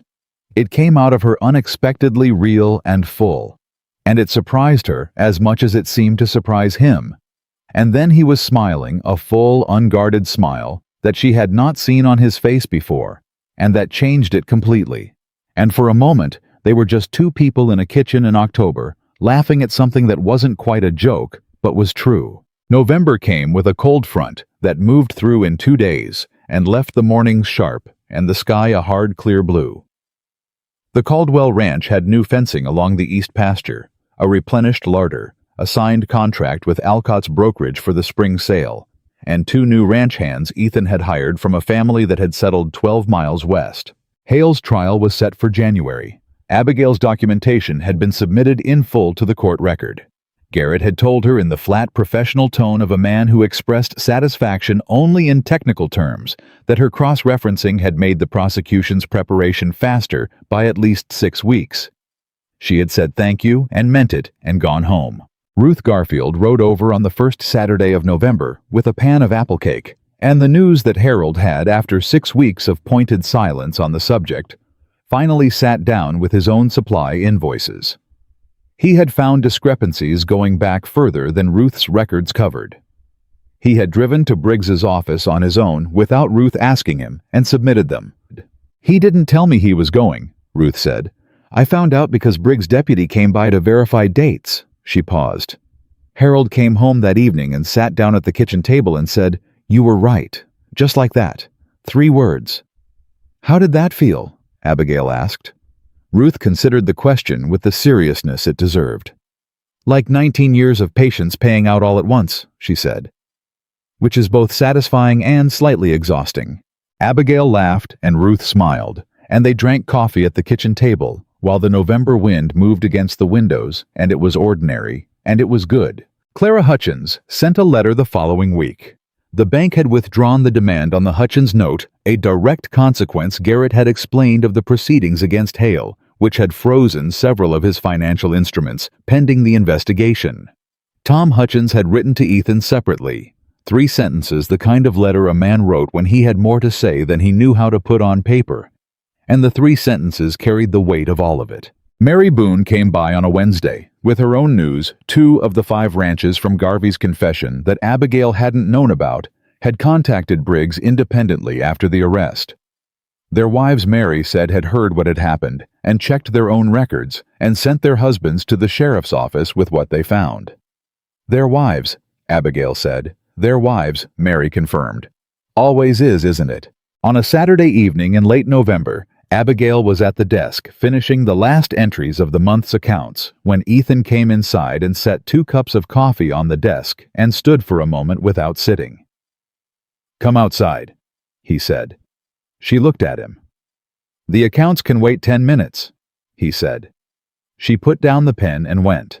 They stood on the porch in the cold, clear night, and the sky above the Wyoming grassland was enormous in the way it always was out here. A black expanse, thick with stars, that had no competition from anything man-made for 50 miles in any direction. The cold was real, but not cruel, the kind of cold that sharpened rather than numbed. He handed her the coffee, and they stood side by side and didn't speak for a long moment. And the silence was the kind that had no discomfort in it at all. "I've been thinking," he said. "About what? About what you said. That first night." He looked up at the sky. "That you came here because you needed a second chance." She remembered. She hadn't said it exactly that way, but close enough. "And," she said, "and I think I did too," he said. "I just didn't know it until you showed up." He paused. "I'd been running this ranch like it was an obligation. Like I owed it to Robert, and I owed it to the land, and I owed it to every man who'd worked it. And maybe I did owe those things." He looked at her. "But I wasn't living here. I was just staying." She understood that. She understood it the way you understood something that had also been true of you. "You're living here now," she said. "Yes," he said. "I am." They stood together in the cold and the dark and the enormous quiet of the territory, and Abigail felt the accumulated weight of the past 4 months settle into something she could carry differently than she'd been carrying it. Not lighter exactly, but balanced. Distributed across a life that had more structure under it than she'd had in a very long time. She thought about the woman who had stood on a wagon in July heat while a crowd laughed. She thought about $14 in a coat lining and a documentation file compiled at 1 in the morning and 3 ranch women carrying their ledgers into a courthouse and a judge's ruling and a man in custody and a tide of ordinary people checking their own invoices because the truth had become too loud to ignore. She thought about Ethan's voice cutting through the laughter on that first morning. "Take your hand off her." 4 words. The first 4 words of a life she hadn't known she was about to have. "Ethan," she said. "I'm glad you chose me." He was quiet for a moment. The kind of quiet that meant he was taking the words in fully before he answered. "So am I," he said. "Every day since. Every single day." She leaned her shoulder against his, and he shifted to accommodate her the way he did everything without ceremony, without making more of it than it was simply and solidly and completely. His arm came around her, and she let the cold and the quiet and the vast Wyoming sky hold them both. The Caldwell Ranch was not the same place it had been in July. It had more fencing and better contracts and a fair broker and 4 new cattle in the breeding stock and accounts that showed black instead of red. It had 2 ranch hands who stayed for supper sometimes, and a kitchen that smelled of bread in the mornings, and a desk that held a documentation file that was now in a courthouse in Hartwell doing the work it had been built to do. It had a woman who had arrived with nothing and built something from every direction she turned. And it had a man who had been surviving for years and had finally, in the company of that woman, remembered what it felt like to be fully alive. Come January, Victor Hale would stand before Judge Ellison with Abigail's documentation entered into evidence, and 9 ranching families would sit in that courthouse and watch justice move slowly and with the grinding precision of a process that bent toward truth when enough people refused to let it bend elsewhere.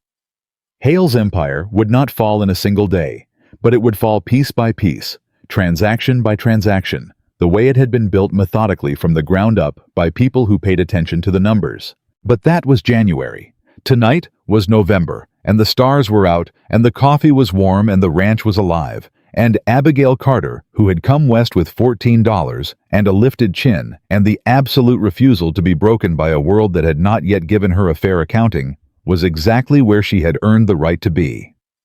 Home. The woman. No town could diminish, and no man could overlook, and no amount of cruelty could ever make small again, had found the one place in the world that was entirely permanently, undeniably hers, and she was never going to let it go.